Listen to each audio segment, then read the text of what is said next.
অভিশপ্ত সেই 19শে জুলাই 2026 রবিবার বেরিয়ে পড়েছিলাম একটা জরুরি কাজে। মুষলধারা বৃষ্টির মধ্যেও গ্রাস করে নিয়েছিল চতুর্দিক থেকে বন্যার পানি। জিএনজি রোড, শিবসাগর টাউনও পানি, আমার দোকানের ভিতরেও প্রবেশ করেছে পানি। সব কিছু তচ্ছনচ্ছ করে দিয়ে ভাসিয়ে দিয়েছে।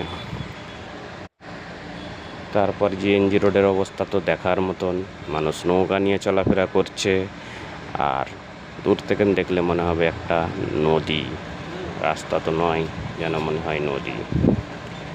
এটা হচ্ছে শিবসাগর জিএনজি রোড, এটা হচ্ছে দোলমুখ চারিয়ালি, সমুদ্রের মতন ঢেউ বইছে।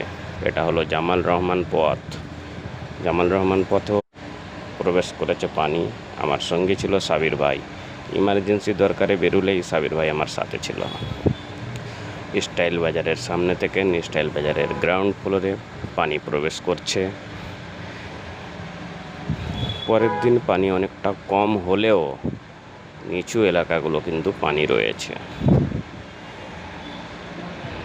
পানি কমছে বলে সকলের আশা কমে যাবে। দোকানে পানি নেমে গিয়েছে, কিন্তু দোকানের অবস্থাটা দেখো, একদম খারাপ। পরিষ্কার পরিচ্ছন্ন করে অবশেষে সব রেডি। সম্পূর্ণ ভিডিওটি দেখার জন্য ধন্যবাদ।